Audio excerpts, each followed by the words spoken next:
अस्सलाम वालेकुम आओ है लियाकत राज पर दोस्तों कल हूँ विलाग में तालके जेके खैरपुर ज़िले जा तालका आहिनि 8 उन्हनि में पीपुल्स पार्टी जी जेका अहम शख़्सियतुनि या पीपुल्स पार्टी जे ज़िम्मेवारनि पारां लिस्ट फराहम कई वई आहे उन जा नाला मूं ज़ाहिर कया ऐं पहिरियों शख़्स आहियां शुक्र अल्हम्दुलिल्लाह जो सभई नाला कंफर्म करे ॾिना ऐं नाज़रीन जे साम्हूं इन लिस्ट जो तज़किरो कयो।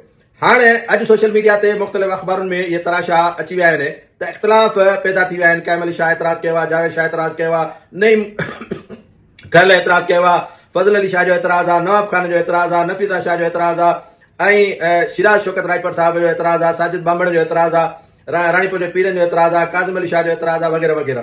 पर लिस्टूं फाइनल थी चुकियूं आहिनि। लिस्टुनि में आउं वरी बि चवंदुसि त फेरफार कोन थींदी।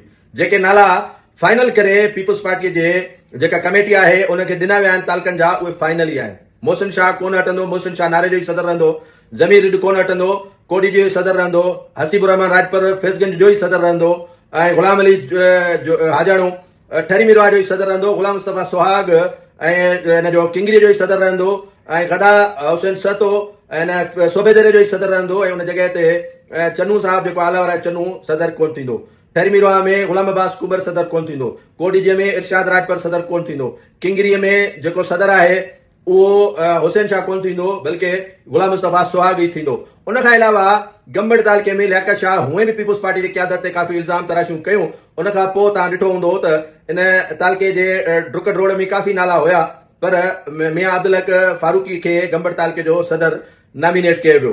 अहिड़े तरीक़े सां नारो, कोटजी, खैरपुर, किंगरी, सोबोदेरो, ठरी, फैज़गंज, गंबट इन्हनि सभिनी में खैरपुर समेत या खैरपुर जे लाइ लाला गफ़ार कोन ईंदो उन जे जॻह ते जेको आहे सो ज़ाहिद फुलपुट जो नालो कंफर्म कयो आहे, शेरदिल ज़ाहिद फुलपुट जो नालो कंफर्म कयो आहे। त इहा हिकु फाइनल लिस्ट आहे। उन में फेरफार को पार्टी क़यादत बिलावल भुट्टो ज़रदारी, आसिफ अली ज़रदारी, फरियाल टालपुर न कराए, बाक़ी निसार खोड़ो मूं वांगुरु अलामिया जी गऊं आहे उहा कोन थो उन्हनि हेराफेरी करे सघे। इन लिस्टुनि में हेठि उहिदनि ते हेराफेरी थी सघे थी पर तालके सदरुनि ते हेराफेरी नथी थी सघे।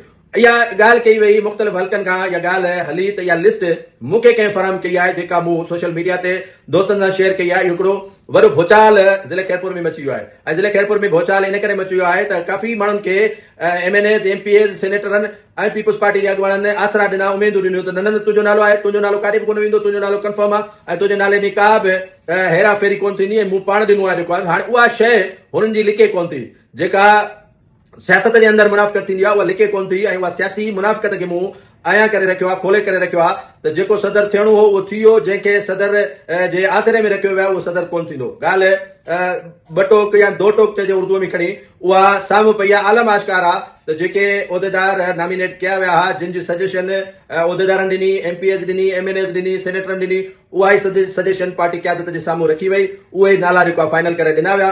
बाक़ी हमरा ईद जूं जेके उहिदनि जे आसिरे ते वेठा आहिनि, तयारियूं कनि ऐं सुकून कनि, जेको आहे सो आराम करण जी उन्हनि खे तमामु ज़रूरत आहे। अॻिते हली थी सघे थो त 4 या 5 सालनि खां पोइ उन्हनि जो वारो बि अचे।